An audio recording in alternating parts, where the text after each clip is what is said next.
Hello, friends. It's John Klein III of episode 119 of Shadow and Flame of Magic, the podcast. And today we are going to review episode 4 of X-Men 97, Motendo / Lifedeath Part 1. So let's get to it.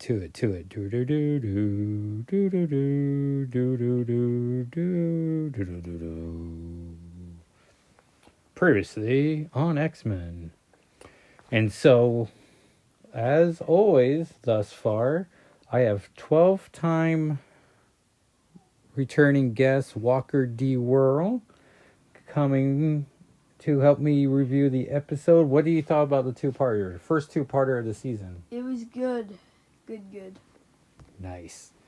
So Motendo, let's start with that one. And Jubilee does the previously on.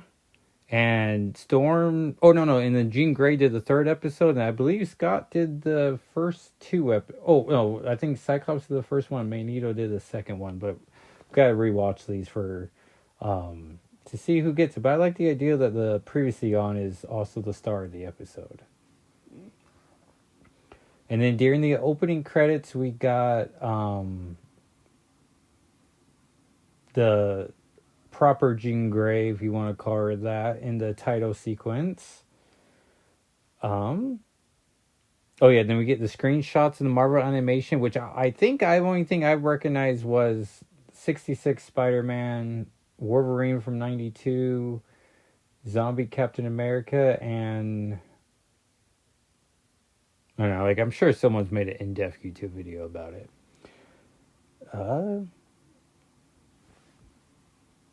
And then the title sequence, I thought there were some things in it, but I want to say there was an X-Force shot in there. Let's see here. So Motendo, do you knew what Motendo stood for before the reveal? Mo is the bad guy. After that, the Nintendo part. Nintendo and Mo. That's Mo and Nintendo combined. Mo Nintendo. Right. Yeah, and that's Mojo. And then the episode opens up with everyone learning that it is Jubilee's 18th birthday, which I guess I didn't really think about how old she was beforehand. And then everyone's wondering what they want to do with her party, and Magneto's just like, she will have more birthdays if she just learn how to survive and use her powers. And then Morph makes a very tasteless joke about how someone didn't have good parents. Which, immediately as soon as Morph said it, I was just like, well, that's not great. Because Magneto's parents died in the Holocaust. And then Magneto literally had to say, yeah, they died when I was a boy. Which I was like, yeah, that's how you do it. Which, in the 90s made sense that he could still be a World War II survivor, Holocaust survivor, but I don't know what they do in the MCU. Like, how are they going to explain? Because I feel like Magneto needs to have the Holocaust background to his character, but we're many years away from World War II, so I don't know how you do it. You have any thoughts how you make a World War II character stay young? With Captain America, with that truth thing he got, that's what Magneto got, and after that, bam, he stayed alive all those years. Okay, a super soldier serum? Yeah. I guess that's one way to do it. I guess one way it'd also be like it's his great-grandfather who was in there and he's just still very angry about it. I'm not sure. Oh yeah, so they made Jubilee muffins. Jubilee does... So she does a great impression of like, hey, everyone, let's go to the mall today. Play some arcade games. What do you think, Magneto? And instead of hearing his response, we cut to her in her bedroom with Sunspot. And she's doing a Magneto impression. And I thought that was pretty good writing. Oh, yeah, and the Sunspot doesn't like video games. How do you feel about video games? Amazing. Is there a video game you're playing right now you're addicted to? Batman Arkham City. Do you play Arkham Asylum? Yes, we did it. Nice, great job. Where are you in Arkham City right now? I forgot what percent it is. Like, I'm gonna like go to a building right now. Like, I'm trying to find any other way to go. Who did you just beat The penguin. in the museum with the ice gun? Yeah. And so yeah, maybe.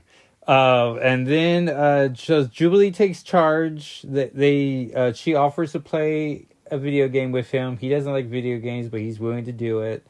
Right before she turns on the Motendo, and she just finds it suspiciously in her room, we see a long shot plushie, and I immediately thought about my Twitter pal Monarch Daily, or Dally, who's a big long shot fan. And I was like, they gotta be pretty happy about that, and they were. So who did they fight in the game? They fight. Sunspot's trying not to use his powers, which hopefully eventually he does. They take out a bunch of Sentinels. We get a hint at 16-bit game, which I would love if they brought back the Kamari arcade game. But I would also love if they made a Jubilee arcade game and just sold it to us for like $10. It's like $1 million idea. Like, just do it already.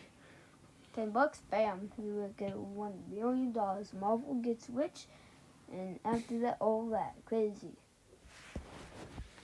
And then, so they do the Sentinel level. They find a phone booth and then use it, which I'm like, well, that's dated. Like, like a clever way of being like, it's 97, everyone, phone booths are there.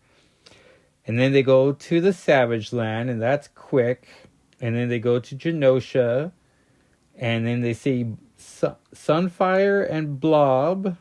And I thought there was a third character they saw in the... Warpath was there.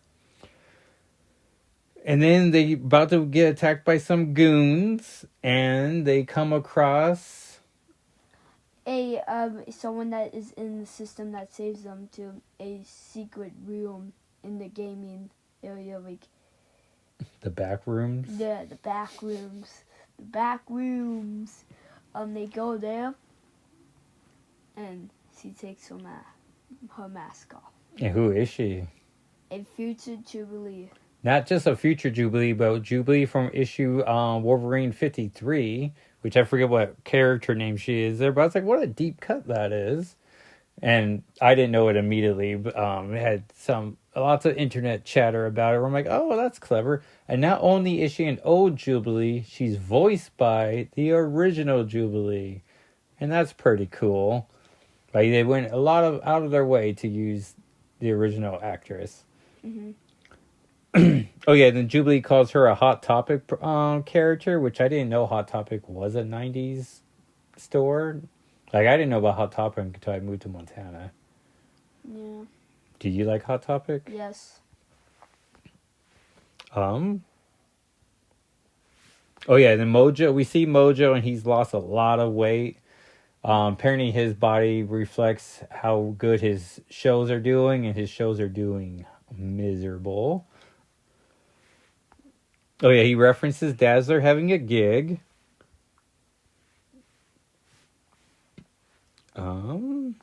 Lost my notes. He talks about the crucial 18 to 45 crowd, which I was like, hey, I'm still part of that crowd. I still got it. I still matter. My opinions are worthy. The game itself is called Rise of Jubilee. We see Spyro, of course, because they're in Mojo World. And the main boss fight is against Magneto. Mm-hmm. So it's fun to see like retro Magneto contrast with, modern day Magneto. Then Roberto gets smacked and he hits the side of the wall and starts fading quickly.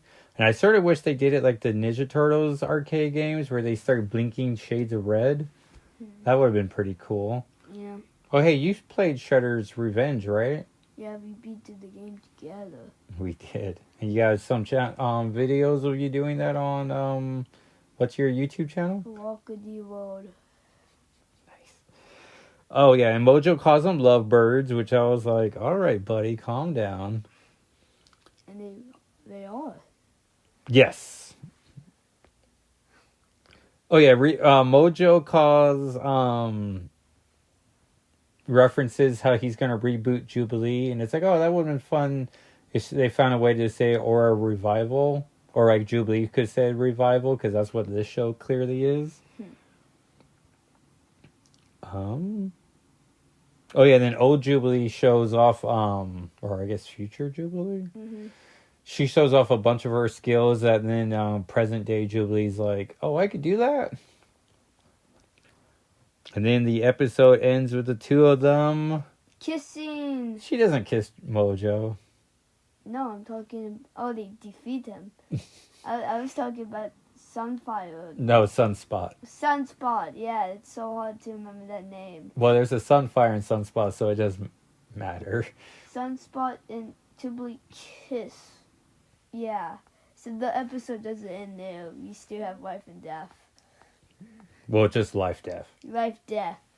Oh, so confusing. And then that part starts with 11:40, with almost 12 minutes left of the episode.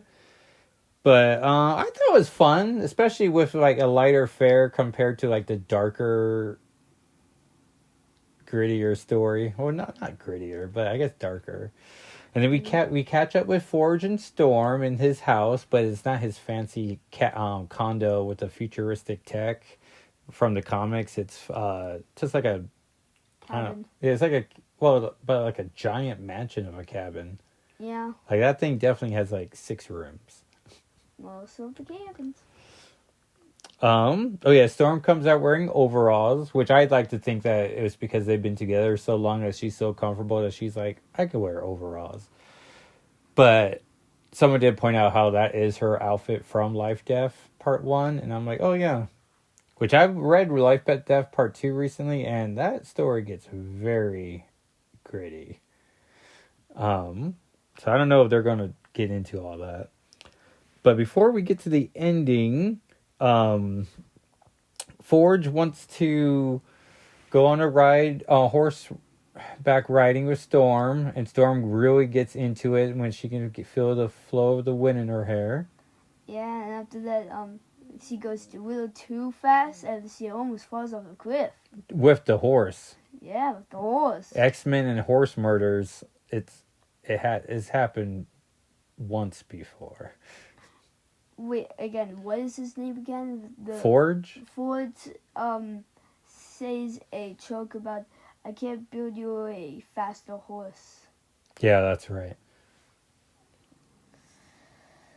If he had to build her a car, he could put into like 4 horsepower. Mm-hmm. And then he talks about his origins, about how he was in a war, and now he has cybernetic hand and leg, both on the right, I want to say. Oh yeah, and then we see some pictures of Forge on his wall. We see an X-Force with Strong Guy, Multiple Guy, Polaris, and Quicksilver. Mm-hmm. And then there's like a sexy picture of Forge he has of himself on his own wall. That's like, all right, Forge, you show it off. Mm-hmm. Oh yeah, he builds her a chamber. She gets in it, hoping it's going to recharge, and then we get like the saddest scene ever where Storm goes outside and tries to summon the weather, but it's not just it's not like she just twirls her hand or her wrist and like summons it. She does like 90 Storm with like, weather, I command you, please, I am stormed. Like, I call forth the thunder. And then, she cries. Yeah, she cries and breaks all of our hearts. After that, we figure out Forge made the weapons. Yes. And then he finally... and before that, they see an owl floating around. There's like some owl imagery. But, yes. She sees him tinkering, and he says that when he got hurt, he had lots of plans and a lot of rage, and the government pointed him in a direction he could go in. And she After that, like, ran away with the horse. Well, first, but then she slaps him hard on the face. So, like, how dare you make mutant weapons? Yeah, but then she runs away on a horse. And after that, she spawns back. Yeah. It does spawn back like a video game. And after that, the owl comes. Is he owl size? No, not at all. He's the biggest owl I have ever seen. Have you ever seen a real life owl? No. Okay. Oh, man, we gotta get you to an owl. I remember in 8th grade. No. What time do you start junior high? 7th grade. Mr. Green. Shouldn't even have said his name, but bad guy turns out later on in life.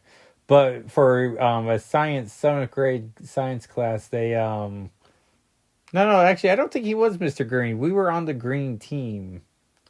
Anyways, but for one of the science projects, we had to do owl pellets, which I imagine you just go on Amazon or something and buy owl pellets, and then you have to open up owl pellet and see what they ate, and then write down a bunch of things of what they ate, and it's like, that's a weird company that makes that happen. Do you know what an owl pellet is? It's probably the stomach. Well, it comes out. It's the poop. It's the poop. That's what you do. No, that doesn't sound fun. No, I know. And sitcoms always told me that we had to dissect a frog, but we almost dissected a frog in college, but we didn't do that either.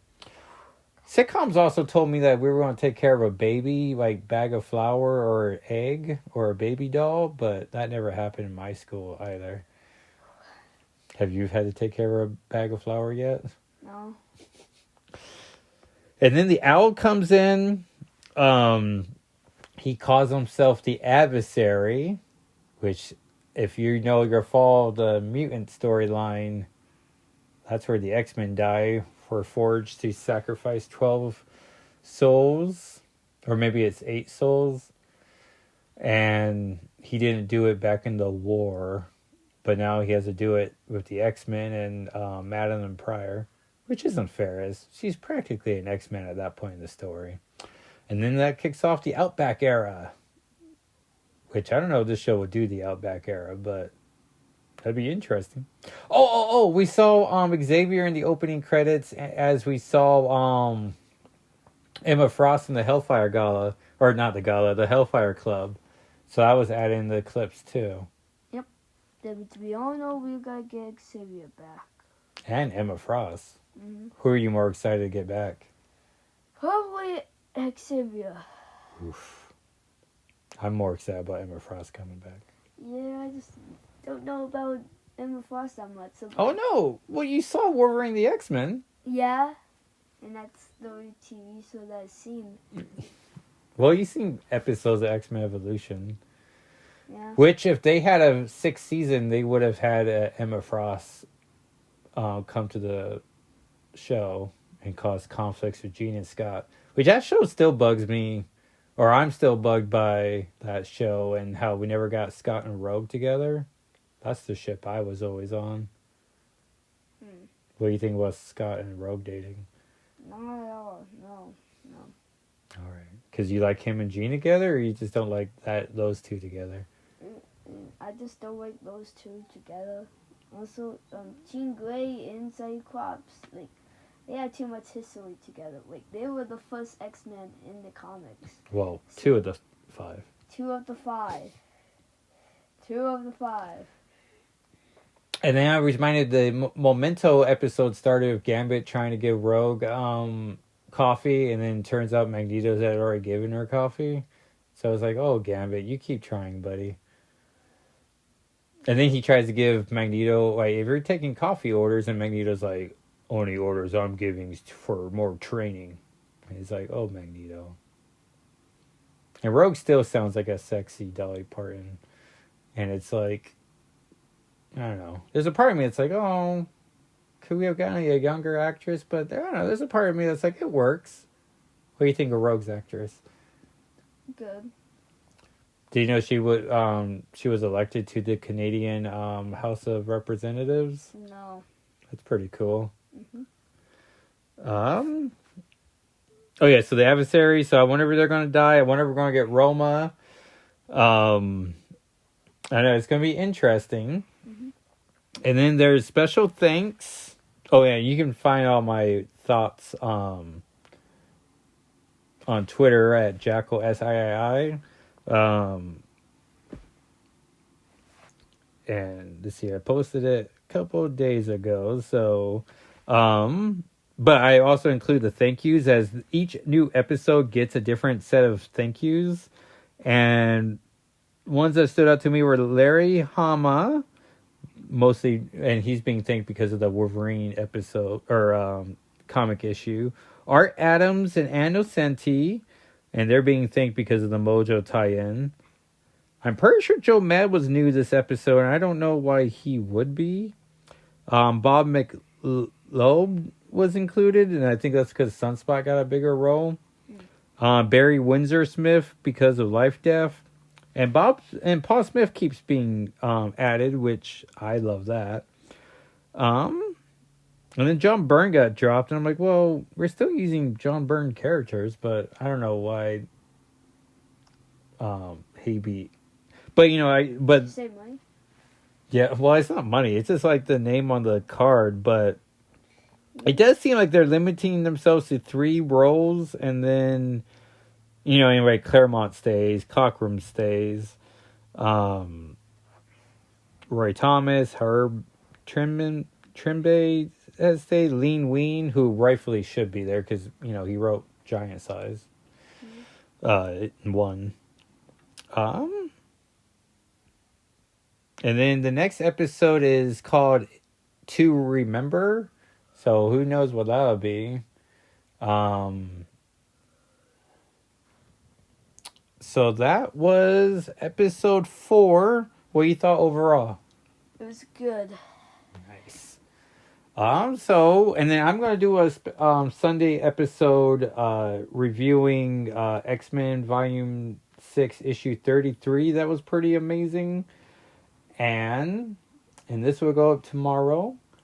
So, thank you everyone for listening. Where can they find you online? YouTube. Also, this guy, Tacos III, he always said that his Twitter, so his YouTube channel name is also still Tacos III. And what's your channel? Walker D Road. And he's putting up some fun content. But not as much now that you're obsessed with Arkham City. Yes. But she's so obsessed, I was like, you know what? I want to play Arkham City on the PlayStation. So I downloaded it and got a little bit further. Except I'm still farther than him. I was got to it in. Also, I'm still farther than him in the Marvel Wizards game. Which I uninstalled so I can put the Arkham City. Mm-hmm. I was doing some level of Iron Man, and then we went down an elevator, and then life got involved because I can't just sit on the couch and play for hours. And so I turn it off, turn it back on. They sent me back to fighting in the city again, and I'm like, it took me 40 minutes to get to that elevator portion. So it's do better, game. Which I guess is why it's out of business at the moment, but still, be better, game. All right, everyone. Well, thanks so much for listening, and I guess we did all of our promotions. Yeah. All right. Well, bye. Bye.